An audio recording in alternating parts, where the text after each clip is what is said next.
எங்கள் ஊரில் mid night பிரியாணின்னு ஒன்று ஆடிட்டு இருக்கு. நடுராத்திரி 2:30 மணிக்கு ஒரு வண்டி வந்து நிற்குது. 2:30 மணிக்கு வண்டி வந்து நிற்குது. அதில் ஒரு பெரிய சட்டி நிறைய பிரியாணி வருது. பெரும் கியூ நிற்குது. அதில் வேற இன்ஸ்டாகிராமில் அந்த இன்ஃப்ளூயன்சர்னு சில பேர் இருக்காங்கல்ல, அவங்கெல்லாம் சொல்கிறாங்க, 12:30 மணிக்கே கியூவில் நின்று 2 மணிக்கு பிரசாதம் வருது அப்படின்னு சொல்லி 1 மணி நேரத்தில் காலியாக போயிடும்னு சொல்லி விளம்பரம் பண்ணுகிறார்கள். இப்போ வேதனையாக இருக்குது. பிரியாணி முதலில் நல்ல உணவு தான், எந்த தவறும் கிடையாது. பிரியாணி ஆகச்சிறந்த உணவு. ஆனால் அதை எப்போ சாப்பிடணும் அப்படிங்கிறதுல தான் சிக்கல் இருக்குது. பகலில் காலையிலோ மதியமோ சாப்பிட்டாலும் தப்பு இல்லை. ஆனால் பின்னிரவில் 2 மணிக்கு பிரியாணி சாப்பிட்றது மிக மிக பெரிய தவறு. குடல்ல இருக்கக்கூடிய அத்தனை நுண்ணுயிரிகளுக்கும் மிகப்பெரிய கேடு கொடுப்பது அந்த நடு இரவில் சாப்பிடக்கூடிய விஷயம். நான் ஒரு சித்த மருத்துவன். எங்களுடைய சித்த மருத்துவத்தில் இரவில் பித்தம் உடலில் வியாபித்து இருக்கும். பித்தம் என்பது சூடு.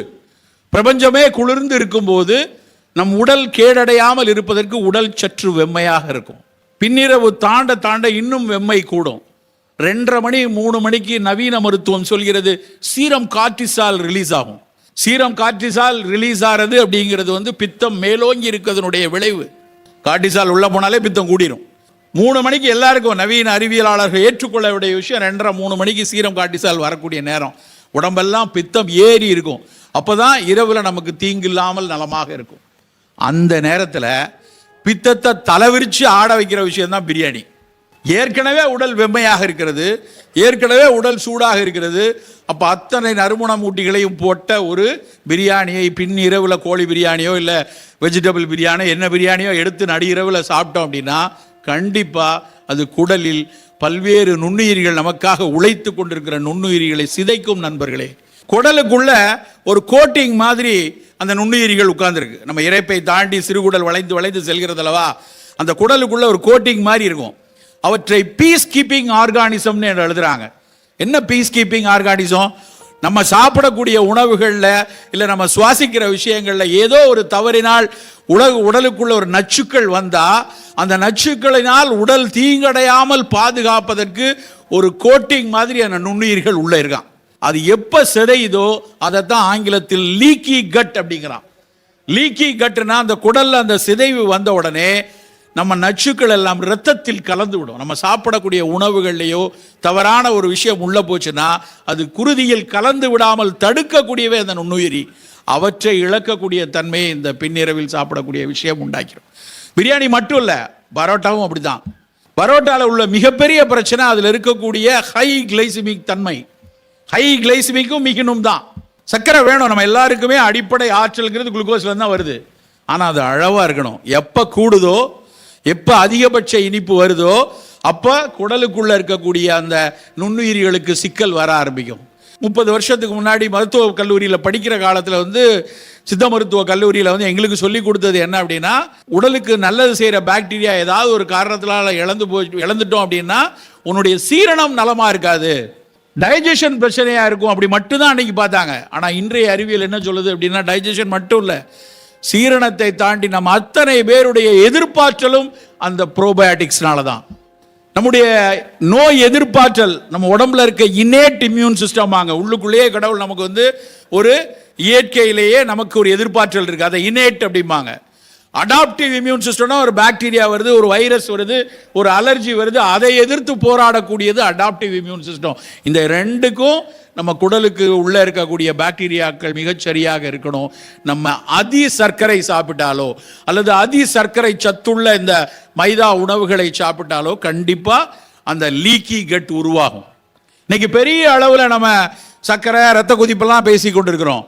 சத்தமில்லாமல் பெருகி கொண்டிருக்கிற ஒரு வியாதி ஆட்டோ இம்யூன் டிசார்டர்மாங்க. திடீர்னு மூட்டு வலி, என்னுடைய சிறு சிறு இன்டர்ஃபிளாஞ்சஸ்லாம் வீங்கி இருக்கு, ஜாயிண்ட் எல்லாம் வீங்கி இருக்கு. திடீரென எனக்கு சொரியாசிஸ் பெரிய அளவில் வந்துருச்சு, திடீரென எனக்கு SLE மாதிரியான ஆட்டோ இம்யூன் டிசீஸ் எல்லாம் வந்திருக்கு அப்படின்னு பார்த்தா அதையும் இன்றைக்கு யோசிக்கிறார்கள். குடலுக்குள்ள இருக்கக்கூடிய அந்த நுண்ணுயிர்களுக்கும் இதற்கும் சம்பந்தம் இருக்கிறதா? ஏதோ ஒரு காரணத்தினால் உள்ள வந்த வைரஸ், வேறு ஏதோ வைரஸ், பெயரிடப்படாத வைரஸ், அதற்கு எதிராக உருவாகக்கூடிய அந்த ஆன்டிபாடிஸ் போய் இந்த ஆட்டோ இம்யூனை உருவாக்குகிறதா என்றெல்லாம் இன்றைக்கு யோசிக்க ஆரம்பிச்சிருக்காங்க. இதெல்லாம் கற்றுக் கொடுக்கிற விஷயம் என்னன்னா, நம் உணவில் நிதானமாக இருக்க வேண்டும். நிறைய நம்ம வீடுகளில் பேசுவாங்க, கொஞ்சம் தூக்கலா உப்பு எங்கள் வீட்டில் கொஞ்சம் தூக்கலாக இருக்கும், இனிப்பு கொஞ்சம் தூக்கலாக இருக்கும், ஒரு வழக்கு மொழியில் கொஞ்சம் உப்பு தூக்கலாக இருக்கட்டும், கொஞ்சம் மனம் தூக்கலாக இருக்கட்டும், இப்படி தூக்கலாக இருக்கணும்னு போட போட தூக்கிட்டு போகிற சூழல் வந்தாலும் வரும். நம்ம என்ன வாய் ருசிக்கு வந்து தூக்கலாக கொஞ்சம் போடுறோம், தூக்கலாக கொஞ்சம் போடுறோம். எல்லாத்துலேயும் நிதானம் இருக்கணும். குறிப்பாக இனிப்பு உப்புல இனிப்பையும் உப்பையும் சிறு வயதிலிருந்தே குறைக்கக்கூடிய பழக்கத்திற்கு நாம் வர வேண்டும் நண்பர்களே. 6 சுவை உணவு ரொம்ப அடிப்படை. 6 சுவைகளும் அந்த சுவைகளுக்கு பின்னாடி ஏதோ ஒரு மருத்துவ குணம் இருக்கு. இனிப்பு வந்து மருத்துவ குணம் உள்ளது தான். ஆனால் யாருக்கு என்கிற கேள்வி இருக்கு. உடலை திசுக்களை வளர்க்கக்கூடிய பருவத்தில் இனிப்பு வேணும். அதை தாண்டி இருக்கும்போது ஏற்கனவே எடை கூட இருக்கும், ஏற்கனவே நம்முடைய திசுக்களின் வளர்ச்சி அதிகமாக இருக்குன்னா அங்கே இனிப்பை குறைத்து தான் ஆகணும். ஸ்வீட் எடு கொண்டாடு விளம்பரங்கள், ஸ்வீட் எடு திண்டாடு அப்படின்னு போடணும். ஆனால் இனிப்புக்கு பின்னாடி ஓடுது ஒரு பெரும் கூட்டமே ஓடிக்கொண்டிருக்கும். விதவிதமான இனிப்புகள். நீ ஒன்றை மறைச்சேனா இன்னொரு புதிய இனிப்பு வருது. புதிய புதிய இந்த குப்பை உணவுகளின் கூட்டம் உலகெங்கும் இங்கே தான் வந்து 140 கோடி பேருடைய சந்தையாக நம்ம பார்க்குறாங்க.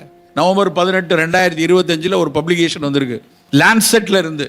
லான்செட்ல முதல் முறையாக UPF என்பாங்க, ultra processed food. Ultra processed ஃபுட்டுனா இந்த சிப்ஸ்ல இருந்து ஆரம்பிச்சு கொக்கோ கோலா மாதிரியான ஃபிஸி ட்ரிங்க்ல இருந்து நம்ம சாப்பிடக்கூடிய அத்தனை குப்பை உணவுகளும் அந்த பட்டியலுக்குள்ள தான் வரும்.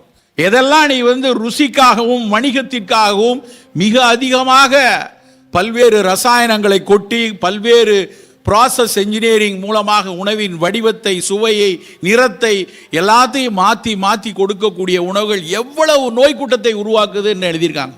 ஃபர்ஸ்ட் டைமாக லான்செட்டில் உலகத்தின் மருத்துவ ஆய்வுதல்களில் நம்பர் 1 அந்த பத்திரிகை. அவன் வந்து இந்த தடவை கம்பெனிகளினுடைய பேரை போட்டே போட்டுட்டான் பப்ளிகேஷன். இந்த ப்ராடக்ட் இந்த கம்பெனிகள் உருவாக்கக்கூடிய நம்ம சாப்பிடக்கூடிய நம்ம கடை வீதிகளில் பார்க்கக்கூடிய அத்தனை பாக்கெட்டுகளில் நிறுவனங்களின் பேரும் அந்த UPFல இருக்கு. பெரும் பிரளயத்தையே உருவாக்கி இருக்கிறது ஃபுட் இண்டஸ்ட்ரீஸ்ல அந்த பப்ளிகேஷனுக்கு அப்புறம். அவர்கள் என்ன சொல்கிறார்கள் என்றால், இப்படியான UPF அல்ட்ரா ப்ராசஸ்டு ஃபுட் அதிகம் சாப்பிட சாப்பிட குழந்தைகளுக்கு எவ்வளவு பெரிய சிக்கல்களை உருவாக்குறது. இந்த நிறுவனங்கள், அதனுடைய பெரு நிறுவனங்கள் அரசாங்கத்தை எப்படியெல்லாம் மயக்கி, அரசாங்கத்தை எப்படியெல்லாம் கையூட்டுகள் கொடுத்து, அரசாங்கத்தை கையில் எடுத்துக்கொண்டு இந்த விஷயத்தை உள்ளே தள்ளுகின்றன என எழுதுறாங்க. படிக்க படிக்க வேதனையாக இருக்கிறது. இவ்வளவு குப்பைகள் கூடுறது எல்லாமே இதுலேயும் அவசியமில்லாமல் இனிப்பு, அவசியமில்லாமல் உப்பு, அவசியமில்லாமல் எண்ணெய், இந்த 3 சேர்ந்து தான் அத்தனை குப்பை உணவு வருது. நம்ம இதனுடைய எந்த ஒரு விஷயமும் தெரியாமல் நம்ம வீட்டில் பிள்ளைகளுக்கு 5 ரூபா சிப்ஸ் பாக்கெட் வாங்கி கொடுக்குறோம், 10 ரூபா சிப்ஸ் பாக்கெட் வாங்குகிறோம், 15 ரூபா 20 ரூபாய்க்கு நூடுல்ஸ் பாக்கெட் வாங்கி கொடுக்குறோம். நம்ம நினைக்கிறோம் உடனே எதனா ஒரு நாள் தானே, என்னைக்கோ ஒரு நாள் தானே. நம்ம நினைக்கிற மாதிரி இல்லை, என்னைக்கோ ஒரு நாள் நினச்சி கொடுக்குறோம். அந்த குழந்தைக்குள்ளே இருக்கக்கூடிய ஒரு பலகீனமான மரபணு, நான் ரொம்ப யோசித்து அந்த வார்த்தைகளை சொல்கிறேன். ஒருவேளை ஒரு சின்ன பலகீனமான மரபணு இருந்தால் அந்த மரபணுக்களில் சிறு சிதைவை ஆங்கிலத்தில் எபிஜெனட்டிக் டேமேஜுபாங்க.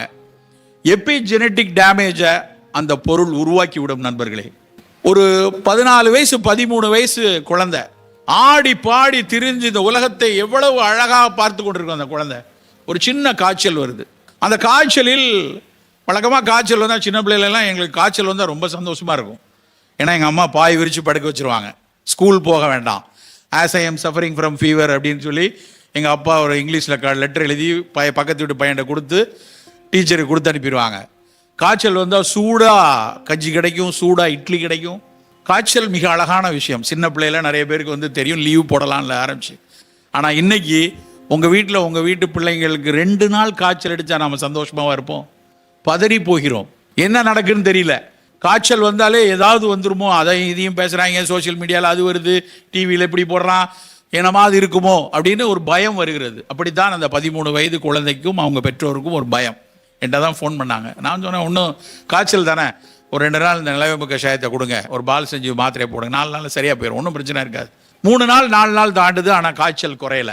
ரொம்ப ஆரோக்கியமான பெண், ரொம்ப நல்லா ஓடி ஆடி விளையாடக்கூடிய மிக ஆரோக்கியமான பெண், நல்லா தெரியும். 3 நாளும் காய்ச்சல் குறையவில்லை என்பதால் உடனடியாக இரத்த சோதனை செய்யுங்க.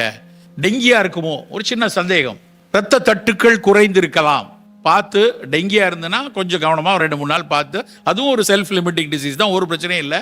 5லேருந்து 7 நாளில் சரியாக போயிடும். கொஞ்சம் சத்தான உணவுகள் கொடுக்கணும், நீரேற்றம் கொடுக்கணும், நல்லா டீஹைட்ரேட் ஆகாமல் பார்த்துக்கணும், அவ்வளோதான். அதுக்காக சோதிக்கிறோம். ஆனால் சோதித்து பார்க்கும்போது இரத்த தட்டுக்கள் மிக அதிகமாக குறைந்திருக்கிறது. அப்போவும் கூட ஹெமரேஜிக் டெங்குன்னு ஒன்று உண்டு. அதில் ரொம்ப கீழே கூட போகும், ஆனால் திரும்ப எழும்பி வந்துடும். 1,50,000 இருக்கணும், அந்த பிள்ளைக்கு 40,000 இருந்துச்சு. 20,000 வரைக்கும் கூட கவலைப்பட மாட்டாங்க மருத்துவர்கள். அடுத்த 2 நாளில் அது 40,000, 80,000, 1,60,000 வந்துடும், பிரச்சனை இல்லை. ஆனால் கூடவே வெள்ளணுக்கள் குறைந்திருக்கிறது, சிகப்பணுக்கள் குறைந்திருக்கிறது, எல்லாமே மாறி மாறி இருக்கு. அந்த நம்பரை பார்க்கும்போது ஒரு சிறு பயம் எங்களுக்கு, ஏதோ மாறி இருக்க, ஏன் இப்படியான ஒரு மாற்றம், அந்த PL ரேஷியோ மாறி இருக்கு, எல்லாம் மாறி இருக்கு. எதற்கும் ஒரு மூத்த மருத்துவரிடம், இந்த தொற்று நோய்களுக்காக பார்க்கக்கூடிய மருத்துவரிடம் ஒரு வார்த்தை கேட்டுடலான்னு அவர்கிட்ட கேட்குறோம். அவரும் பார்த்துட்டு நம்பர்லாம் பார்த்துட்டு ஒரு சின்ன சந்தேகம் இருக்குது, சின்ன பிள்ளைங்கிறீங்க, இன்னொரு சில சோதனைகள் செய்து கொள்ளலாம். 7வது நாள் 8வது நாள் அடுத்தடுத்த சோதனை முடிவுகள். கடைசியில் பார்த்தா அந்த குழந்தைக்கு வந்திருந்தது இரத்த புற்றுநோய். எப்படி இருக்கும்னு நினச்சி பாருங்கள். அந்த தாய் தந்தையருக்கு அழுது ஆர்ப்பரித்து பதட்டமாய் ஒட்டு மொத்தமாக அந்த குடும்பமே ஆடி போய் நிற்குது. என்ன நடந்துச்சு, எதனால், நேற்று வரைக்கும் விளையாண்டு தானே இருந்தா, நல்லா தானே இருந்தா, ஏன் வந்துச்சு இரத்த புற்றுநோய் தெரியல. பதறி பதறி எல்லாரும் அழுது ஆர்ப்பரித்து நான் ஓடி சென்று அவளை சேர்த்துருக்க மருத்துவமனையில் போய் பார்க்குறேன். இன்னும் அந்த பிள்ளை நல்லா விளையாடுறேன், அங்கிள் ஒன்றும் இல்லை, எதுவும் பிரச்சனை இல்லை அப்படின்னு சொல்கிறா. அதெல்லாம் ஒன்றும் இல்லைப்பா, ஒன்றும் நடக்காது, ப்ராப்ளம் இல்லை அப்படின்னு சொல்லிட்டு அவங்க அப்பா அம்மாட்ட இல்லை, உடனடியாக நம்ம சிகிச்சை கொடுக்கணும். அங்கே உள்ள மருத்துவர் சொல்கிறார், இந்த புற்றுநோய்க்கு உடனடியாக கீமோ கொடுக்கணும். அதுக்குள்ளே 7-8வது நாளில் எல்லா எண்களும் பயமுறுத்தும் எண்களாக மாறிடுச்சு. அந்த புற்றுநோய்க்கான சிகிச்சை ஆரம்பிக்கப்படுது. வேக வேகமாக சென்னையில் உள்ள மிக மிக பெரிய மருத்துவர்கள் மிகச்சரியான மருந்துகளை கணித்து அவங்க கொடுக்குறாங்க. முதல் கீமோ முடியுது, 2வது கீமோ முடியுது, அதற்குள் முடியெல்லாம் குட்டி போய் துவண்டு இருக்கிறா. அப்பவும் பேசும்போது சரியாயிருவேன்ல, ஒன்றும் பிரச்சனை இல்லை, அந்த பெண் கேட்ட குரல் எனக்கு இன்றைக்கும் காதுக்குள் இருக்குது. 3வது கீமோ முடியும் போது அவள் இல்லை இங்கே. அந்த மொத்த குடும்பமும் உறைந்து போய் இருக்கிறது. அந்த தாய் திரும்ப திரும்ப கேட்குற, என்ன சார் என் பொண்ணு தப்பு பண்ணா, நீங்களாம் சொல்கிறீங்களா புகை பிடிச்சா வந்துடும், மது இருந்துனா வரணும், என் பிள்ளைக்கு என்ன பழக்கம், என்ன இது இருக்கு, யார் கொடுத்தார்கள், எப்படி வந்துச்சு, மீண்டு வருவதற்கு எவ்வளவு காலம் எடுக்கிறது, அவங்களால் மீண்டு வரவே முடியல, எப்படி மீள முடியும். கடந்த ஆண்டு வரைக்கும் கடைசியாக எடுத்த புள்ளி வர வரைக்கும் தமிழ்நாட்டிலும் இந்தியாவிலும் 50% பெண்களுக்கு இரத்த சோகை. சாதாரணமான விஷயமா தெரியும் பார்க்கறதுக்கு. 50% இரத்த சோகை. இருக்கிற பெண்கள் இருக்கீங்க, ஒரு 150 பெண்கள் இருந்தால் இங்கே டெஸ்ட்டே வெளியெல்லாம் பண்ண வேண்டாம், 75 பெண்களுக்கு இரத்த சோகை உறுதியாக இருக்கும். இரும்பு சத்து குறைவாக இருக்குது. புரதச்சத்து ஒட்டுமொத்த நம் சமூகமே நாம் சாப்பிடக்கூடிய புரதம் போதுமானதாக இல்லை. ஒரு எடை, நான் 70 கிலோ எடை இருக்கேன்னா எனக்கு 70 கிராம் புரதம் வேணும். ஒரு நாளைக்கு 70 கிராம் புரதம் சாப்பிடணும். யோசிச்சு பாருங்கள், நீங்கள் சாப்பிடக்கூடிய ஒவ்வொருத்தர் எடை உங்களுக்கு தெரியும். உங்கள் எடைக்கு ஏற்ற கிராமில் நம்ம புரதம் சாப்பிடுகிறோமா என்று பார்த்தா இல்லை. புரதம் தான் அடிப்படையில் நம் தசைகளை வலுவாக்குறதும் நம்முடைய எதிர்ப்பாற்றலை மிகச்சரியாக வைத்துக் கொள்வதும் புரதம் மட்டும்தான். அந்த குறைவு பல நோய்களுக்கு காரணமாக அமைந்து கொண்டே இருக்குது.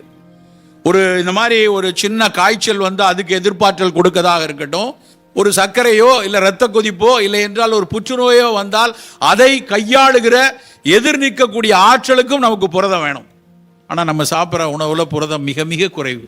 அதுவும் வெஜிடேரியன் அப்படின்னு சொல்லிட்டு நம்ம இல்லை சார் நான் புலால்லாம் எடுக்கிறது இல்லை அப்படின்னு சொன்னால், சரி என்ன சார் நிறைய காய்கறி சாப்பிடுவீங்களா, நிறைய பீன்ஸ் எடுப்பீங்களா, நிறைய சுண்டல் எடுப்பீங்களான்னா எல்லாம் இல்லை. 2 ஸ்பூனில் காய வச்சுட்டு இவ்வளோ ஆனம் சோறை வச்சு சாப்பிட்றேன். அதுக்கு பேர் வெஜிடேரியன் இல்லை, அதுக்கு பேர் சோத்தேரியன். சோத்தேரியனாக இருக்கணும்னு அவசியம் கிடையாது. வெஜிடேரியனாக இருந்தால் ஒரு கவளம் சோறு வைத்துக்கொண்டு நிறைய காய்கறி, நிறைய லெக்யூம்ஸ், நிறைய சுண்டல், 2 முட்டை, கொஞ்சம் சோயா பன்னீர், அது மாதிரி எடுத்துக்கொள்ளலாம். அப்படி எடுத்தால் அந்த புரதம் கொஞ்சம் கிடைத்துக்கொள்ளும். ஆனால் அதை விட்டு சோறை நிறைய சாப்பிட்டுட்டு இருக்கும். சோறு நம்ம சோறுனா அதுக்காக சோறு தவறான விஷயம் இல்லை, சோறு மிகச்சிறந்த விஷயம். ஆனால் அதை வெள்ளை விளையர்னு பட்டை தீட்டி சாப்பிடக்கூடிய சோறு சோறு இல்லை, அது வெறும் குளுக்கோஸ் குப்பி. சோறு என்றால் அது நல்ல பழுப்பு நிறத்தில், கருப்பு நிறத்தில், சிகப்பு நிறத்தில் இருந்தால் அதுதான் சோறு. அப்படிதான் நம் சமூகம் காலகாலமாக அந்த சோறை தான் சாப்பிட்டுச்சு. இடைக்காலத்தில் வணிகத்திற்காகத்தான் பட்டை தீட்டி பாலிஷ் போட்டு வெள்ளை கலர் சோறு வந்துச்சுங்க. நல்ல பட்டை தீட்டி பாலிஷ் பண்ணி வச்சுட்டோம்னா 6 மாதம், 1 வருஷம், 2 வருஷம் கூட ஸ்டோர் பண்ணலாங்கிறதுக்காக இண்டஸ்ட்ரி அந்த போஸ்ட் ஹார்வெஸ்ட் டெக்னாலஜிஸை வளர்த்து அரிசியையும் கோதுமையும் நமக்கு கொண்டு கொடுத்துட்டாங்க. விளாடிமிர் ஸ்மில் அப்படின்னு ஒருத்தர் எழுதியிருக்க புத்தகத்தை வாசித்து கொண்டு இருக்கிற how to feed the world அப்படின்னு ஒரு புத்தகம். அதில் அவர் சொல்றாரு, ஆயிரக்கணக்கான தானியங்கள் இந்தியா உலகம் முழுக்க இருக்கு, ஆனால் மொத்தமாக 6 தானியத்தை மட்டும் தான் நம்ம சாப்பிட்டுக்கிட்டே இருக்கோம். ஆயிரக்கணக்கான தானியம் இருக்கு. ஏன் அரிசி, கோதுமை, மக்காச்சோளம் மட்டுமே மிக மிக அதிகமாக திரும்பப்படுதுன்னா சந்தை, வணிகம். அந்த வணிகம் எப்படியாவது தன்னை நிறுத்திக் கொள்வதற்காக அது உருவாக்கிட்டே வருது. அதே இதுக்கு சேப்பியன்ஸ் என்கிற நூலில் யுவான் உராரி சொல்லுவார், உண்மையிலேயே மனுஷன் இந்த கோதுமையை பட்டை தீட்டி பாலிஷ் போட்டு அதில் நிறைய மாவு செஞ்சு அதில் பரோட்டா செஞ்சு அதில் பண்ணிட்டு இருக்கானா இல்லைன்னா அவர் மாற்றி யோசிக்கிறாரு.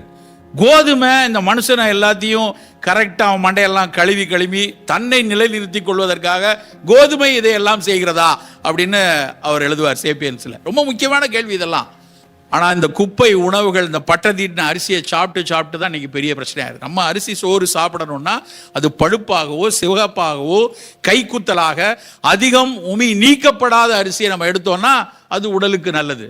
நான் திரும்ப சொல்றேனே, அந்த குடலுக்குள்ள இருக்க நுண்ணுயிரிக்கு பட்டை தீட்டின பாலிஷ் போட்ட அரிசி போட்டால் அது நேரடி ஸ்டார்ச்.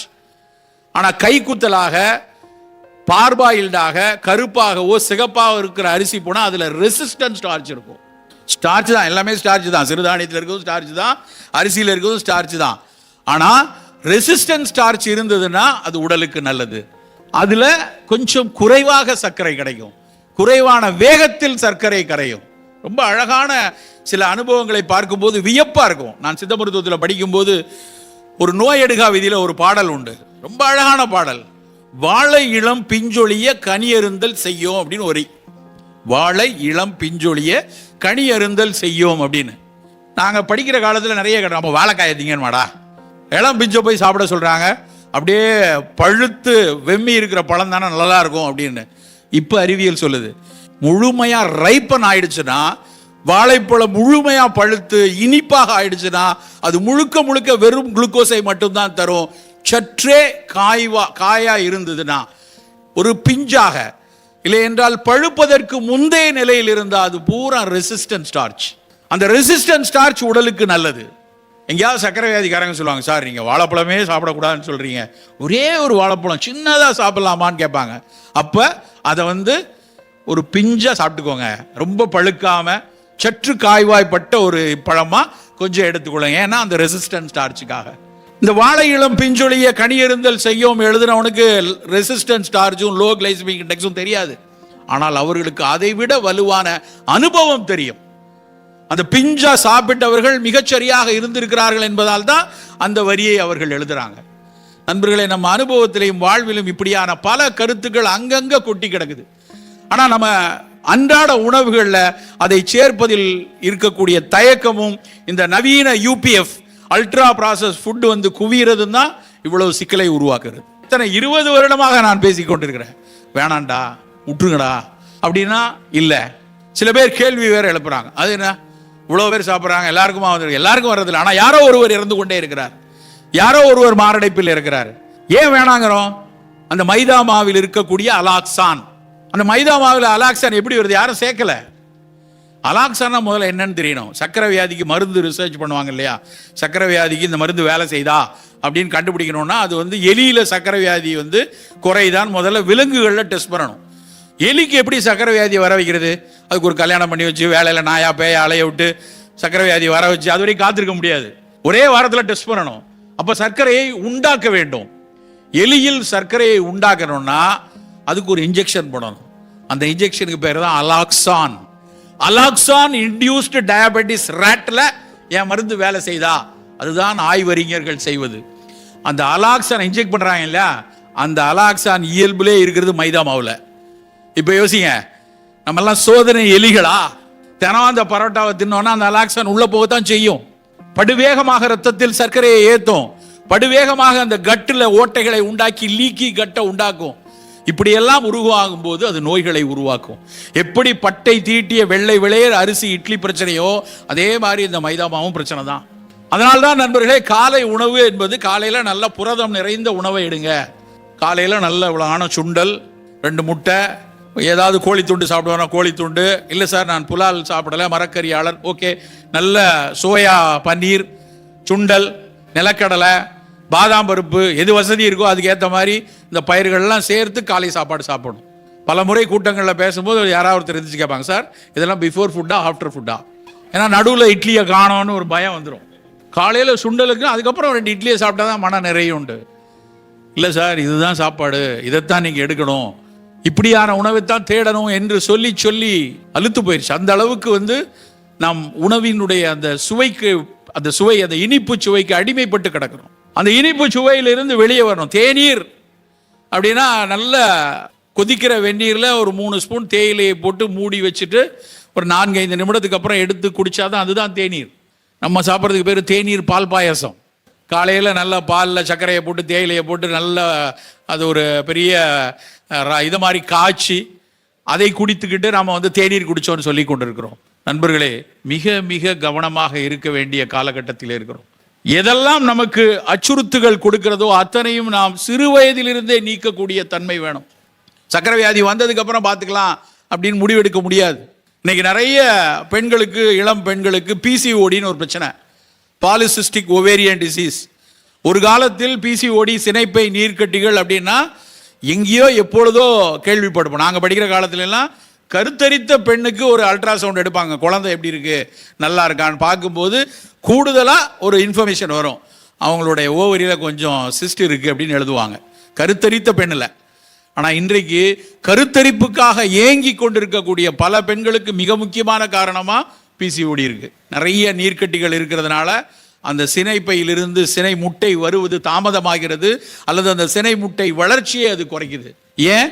இனிப்பு, அதிக இனிப்பு. குழந்தை பருவத்திலிருந்து அதிக இனிப்பு சாப்பிட்றதுனால வரக்கூடிய இன்சுலின் ரெசிஸ்டன்ஸ், அந்த இன்சுலின் ரெசிஸ்டன்ஸ் தான் அந்த பாலிசிஸ்டிக் ஓவரிக்கு மிக முக்கியமான காரணமாக இருக்கிறது. நண்பர்களே, இனிப்பை குறைத்துத்தான் ஆகணும். உடனே ஒருத்தர், சார் நான் தினம் கருப்பட்டி காப்பி தான் சார், ஆனால் 4 காப்பி குடிப்பேன். கருப்பட்டியும் இனிப்பு தான், என்ன அதனோட இண்டெக்ஸ் குறைவு, லோடு கூட இருக்கும். நீங்கள் அதையும் அள்ளி அள்ளி போட்டு சாப்பிட்டா அதுவும் சிக்கலை உருவாக்கும். குறைவாக இனிப்பு வேண்டாம். சக்கரை வியாதிக்காரங்களா எந்த இனிப்பு வேண்டாம், கருப்பட்டி வேண்டாம், வெல்லமும் வேண்டாம், தேனும் வேண்டாம், இனிப்பு வேண்டாம். பிற நபர்கள், எனக்கு சக்கரை வியாதி இல்லை, சிறு குழந்தை எனக்கு சர்க்கரை வியாதி இல்லை, அவர்கள் கொஞ்சம் தேன் சேர்த்துக் கொள்ளலாம், கொஞ்சம் கருப்பட்டி சேர்த்துக் கொள்ளலாம். ஒன்ஸ் நமக்கு டயபெட்டிக் தெரிஞ்சிருச்சு, HbA1c 7க்கு மேலே நிற்குது அப்படின்னா எந்த இனிப்பு வேண்டாம். அவர்களுக்கு கசப்பு தான், அவங்க எல்லாம் செய்ய வேண்டியது கசப்பெடு களிப்புருன்னு தான் இருக்கணும். ஸ்வீட் எடு கொண்டாடு வேணாம், கசப்பெடு களிப்புரு, எல்லா கசப்பும் ஆக சிறந்தது. நல்லா யோசிச்சு பார்த்தீங்கன்னா 6 சுவையிலேயே வணங்கி போற்ற வேண்டிய சுவை என்னை பொறுத்த வரைக்கும் கசப்பு தான். இந்த கசப்பு சுவைக்கு பின்னாடி ஒளிந்திருக்கக்கூடிய மருத்துவ கூறுகள் அத்தனையுமே போற்றத்தக்கது. ஏன் நிலவேம்பு கஷாயத்தை கூடி எல்லாரும் கொண்டாடுறோம்? சித்த மருத்துவர்கள் போற்றி வணங்கக்கூடியது நிலவேம்பு.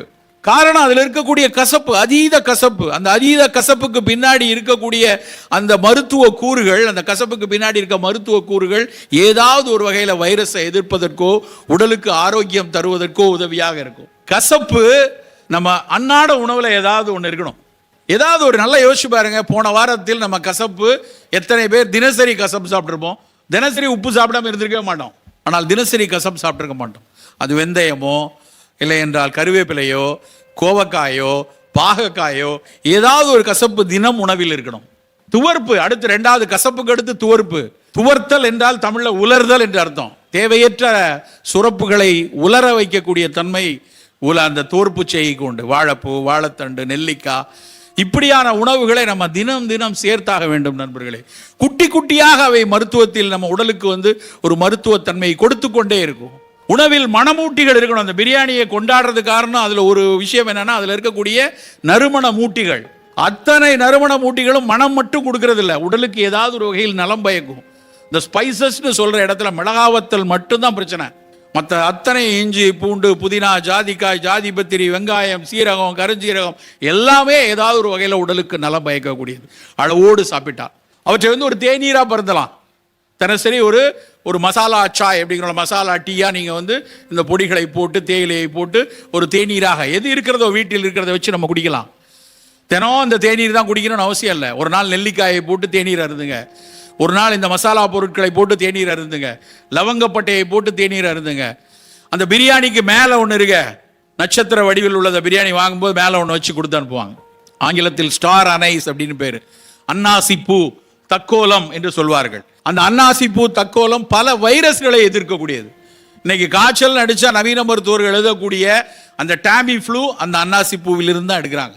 நம்ம வெறுமனே பிரியாணி சாப்பிட்டுட்டு இருக்கோம், ரோச் அதில் பேட்டன் வாங்கி மருந்து வித்துட்டு இருக்கான் உலகம் முழுக்க. அப்படி எல்லா நறுமண மூட்டிகளிலும் ஏதாவது ஒரு மருத்துவ குணமுடைய ஒரு பொருள் ஒளிந்திருக்கிறது. அந்த நறுமண மூட்டிகளை நம்ம அளவோடு நம்ம உணவில் இல்லை என்றால் நம்மளுடைய அந்த தேநீர் மாதிரி எடுத்துக்கொள்ளலாம். பழங்கள், இன்னைக்கு பழங்கள் மிக குறைவாக தான் சாப்பிட்றோம். ஏதோ காய்ச்சக்காரனுக்கு மட்டும்தான் ஆரஞ்சு பழம் வாங்கிட்டு போகிறோம். கல்யாண வீட்டுக்கு நண்பர்களை பார்க்க போகும்போது மட்டும்தான் மாதுளம்பழம் வாங்கிட்டு போகிறோம். யாராவது தினசரி காலையிலும் மாலையிலும் நான் பழங்கள் தினசரி சாப்பிட்றேன்னு சொல்லவே இல்லை. இல்லை சார் அதெல்லாம் ரொம்ப விலை கூட, விலை கூடிய பழங்கள் அவசியம் இல்லை. நம்ம விலை குறைவாக நம் பக்கத்தில் அருகாமையில் கிடைக்கக்கூடிய பழங்கள் தினசரி எடுக்கணும். பப்பாளி என்னைக்காவது 250 ரூபாய்க்கு விற்றுருக்கா? கொய்யாப்பழம் என்னைக்காவது 400 ரூபாய்க்கு விற்றுருக்கா? இப்போ தான் கூவி சொன்னதுக்கப்புறம் ஒரு 100 ரூபாய்க்கு வந்திருக்கு. பல நாட்கள் அது 10 ரூபாய்க்கு தான். எனக்கு வந்து கொய்யாப்பழம் நிறைய பேர் என்ன சொல்லுவாங்க, சார் நீங்கள் கொய்யான்னு சொல்லி எல்லாம் 100 ரூபாய்க்கிட்டாங்க சார். ஆகட்டும்பா, 1000 ரூபா ஆகட்டும்பா. என் உழவனுக்கு அது 1000 ரூபா கிடைக்குன்னா அதில் எனக்கு பெரிய சந்தோஷம் தான், தப்பே இல்லை. போய் பெரிய முட்டு 100 கிராம் சாக்லேட்டை 150 ரூபா கொடுத்து வாங்குறீங்க, என் கொய்யாப்பழத்தை 150 ரூபாய்க்கு வாங்கினா என்ன தப்பு? கருப்பு கவனியாக விலை கூட்டிருச்சு சார், இருக்கட்டுமே. ஏன்னா பெரு நிறுவனங்களுக்கு அப்போது இங்கே இருக்கக்கூடிய ஒரு உழவனுக்கு அது போட்டோம். அதில் ஒரு ஃபேர் ட்ரேட் ப்ராக்டிஸை கொண்டு வருவோம். அப்படியான நல்ல பொருட்களுக்கு சற்று விலை கூட இருந்தாலும் நம்ம வாங்கி சாப்பிடணும். பழங்கள் அப்படியான ஒன்று. தினசரி நம் பழங்கள் ஏதாவது ஒரு பழம் எடுக்கணும். வாழைப்பழத்தெல்லாம் மறந்தே போயிட்டோம் பல பேர் பிள்ளையாருக்கு 10 ஸ்டாண்டா மட்டும் தான் அதை வச்சிருக்கான். ஆனால் அந்த வாழைப்பழத்தில் எவ்வளவு நல்ல விஷயம் இருக்கு. மனதை அமைதிப்படுத்தக்கூடிய பழங்கள் 2 பழம் தான். ஒன்று வாழைப்பழம், இன்னொன்று மாதுளம்பழம். மாதுளம்பழத்தில் இருக்க அந்த சிகப்பு நிறம் லைகோபீன், வாழைப்பழத்தில் இருக்கக்கூடிய செரட்டோனின் சத்தை உருவாக்கக்கூடிய சத்து, இது 2 தான் மனதையே ஆற்றுப்படுது. மனக்கவலை இருக்கு, பதட்டம் இருக்கு, பரபரப்பு இருக்கு, தினசரி ஒரு வாழைப்பழம் எடுத்துக்கொள்ளலாம். சிறிய வாழைப்பழம். சக்கரை நோய் இருக்கா? வேணாம். அவங்க வந்து எப்போவாது வாழைப்பழம் பிஞ்சு எடுத்துக்கொள்ளுங்க. மற்றவர்கள் வாழைப்பழம். சக்கரை நோயே இருக்கு, மாதுளம்பழ முத்துக்களாக கொஞ்சம் எடுத்துக்கொள்ளலாம். அவை மனதை ஆற்றுப்படுது. எத்தனை எல்லாத்தோட நெல்லிக்காய் எவ்வளவு சிறப்பான கடி. இன்னைக்கும் நம்ம வீட்டில் எல்லார் வீட்லையும் நெல்லிக்காய் இருக்கா? இருக்காது. நிறைய வீடுகள் இல்லை. ஆப்பிள் கூட வாங்கி வைக்க ஆரம்பிச்சிட்டாங்க. தினம் ஒரு ஆப்பிள் இருக்கும். ஏன் நெல்லிக்காய் வாங்கி வைக்க கூடாது? நெல்லிக்காய் யாருக்காவது வந்து நெல்லிக்காய் சாப்பிட்டா உடலுக்கு ஏதாவது தீங்கு வரும்னு எங்கேயாவது படிச்சிருக்கோமா? இங்கேயும் கிடையாது. இருக்கிறதுலே பல பழங்களை பார்த்ததுல அதிகம் விட்டமின் சி கொடுக்கக்கூடிய, எதிர்ப்பாற்றலை கொடுக்கக்கூடிய ஒரு பழம் நெல்லிக்கடி தான். ஔவையார் காலத்திலிருந்து போற்றி அதை பாடியிருக்காங்க, போற்றி அதை சொல்லியிருக்காங்க. ஆனாலும் நெல்லிக்காய் வந்து இன்றைக்கும் வந்து அதனுடைய அந்த உழவர்களிடம் பல நேரத்தில் நான் பேசுவேன். 5 ரூபாய்க்கு கிலோவுக்கு எடுக்கிறதுக்கு ஆள் இல்லாமல் மரமெல்லாம் நெல்லிக்காய் காய்த்திருக்கக்கூடிய நிலங்கள் இன்னைக்கும் நிறைய இருக்கு. ஆனால் அதுல இருந்து அந்த நெல்லிக்காயினுடைய மருத்துவ குணம் அவ்வளவு சிறப்பு. ஆனால் நம் வாயில் நம் சுவை வேறு ஏதோ ஒன்றிற்கு அடிமைப்பட்டு கிடக்கிறதுனால இந்த நெல்லிக்காயை நாம் மறுக்கிறோம். தினம் ஒரு நெல்லிக்காய் ஏதாவது ஒரு ஃபார்மில் அதை ஒரு ஜூஸ் அடித்து சாப்பிடுங்க, ஏதாவது கடிச்சு சாப்பிடுங்க. இல்லை சார், நாங்கள் நெல்லிக்காய் ஊறுகாய் போடுறோன்னா மண்டையில் கூட்டணும். எதை எடுத்தாலும் ஊறுகாய் போட்டு திங்கிறது. அது நெல்லிக்காயினுடைய அத்தனை மருத்துவ குணத்தையும் அதில் போடுற உப்பு எண்ணெயும் பாழாக்கிறோம். வேண்டாம். நெல்லிக்காய் அப்படியே கடிச்சு சாப்பிடுவோம். சின்ன பிள்ளையில டவுசரில் போட்டுட்டு கடிச்சு சாப்பிட்டுட்டு தண்ணி குடிச்சு, உனக்கு இனிக்குதா எனக்கு இனிக்குதான்னு விளையாண்ட கூட்டம் நாங்கள். ஆனால் இன்னைக்கு நம்ம குழந்தைகளுக்கு அது தெரியல. நெல்லிக்கடி ரொம்ப ரொம்ப முக்கியமான கனிகளில் ஒன்று. வாழைப்பழம், நெல்லிக்காய், பப்பாளி, கொய்யா, இந்த மாதிரி பழங்கள் தினசரி உணவில் இருக்கட்டும். அது ரொம்ப குறைந்து போயிருக்கிறது. இந்த இனிப்பு யூபிஎஃப் பண்டங்களிலிருந்து வெளியே வரும். அதுதான் மிகுந்து இருக்கு. வாரத்துக்கு ஒரு நாள் சிப்ஸ் வாங்கி தரேன், வாரத்துக்கு ஒரு நாள் நூடுல்ஸ் சாப்பிட்றேன், ஒரு நாள் பாஸ்தா சாப்பிட்றேன். இப்படி ஹை ப்ராசஸ்டு ஃபுட்டை எடுக்க சிக்கல்கள் கூடிக்கொண்டே இருக்கும். நம்ம அறியாமல் இந்த எபிஜெனட்டிக் டேமேஜஸ் உருவாகி, நான் சொன்ன புற்றுநோய் மாதிரியான நோய் கூட்டங்கள் கூடிக்கொண்டே இருக்கும். பெரிய அளவில் மார்பக புற்றுநோய் பெண்களுக்கு கூட இருக்கு. முன்னாடி இருந்ததை விட அதிகமாக கூடியிருக்கு. பால் ஊட்டாத தாய்மார்களுக்குத்தான் மார்பக புற்றுநோய் வரும் என்று ஒரு காலம் இருந்துச்சு. இன்னைக்கு பாலூட்டி கொண்டிருக்கிற பெண்களுக்கு கூட மார்பக புற்றுநோய் இருக்கு. வயிற்றில் வரக்கூடிய கேஸ்ட்ரிக் கோலன் கேன்சரும் கேஸ்ட்ரிக் கார்சினோமாவும் இன்றைக்கு கூடிக்கொண்டே இருக்கு. நான்லாம் படிக்கும்போது நம்மலாம் சாம்பார் சாப்பிட்றோம், சாப்பாட்டில் நல்லா மஞ்சள் இதெல்லாம் போட்டிருக்கிறதுனால நம்ம குடல் எல்லாம் புற்று வராது என்று நினைத்து கொண்டிருந்தோம். எல்லாம் பாழாயிடுச்சு. குடல், நம்மளுடைய உணவு குழல் முடிகிற இடத்துலையும் இறப்பை துவங்குற இடத்துலையும் வரக்கூடிய புற்றுநோய் கூடிக்கொண்டிருக்கிறது. அப்போ இதெல்லாம் வரக்கூடாது என்று நினைத்தால் ஆரம்பத்திலிருந்தே நம்ம பேலன்ஸ்டா இருக்கணும். இது உங்கள் நலம் கருதி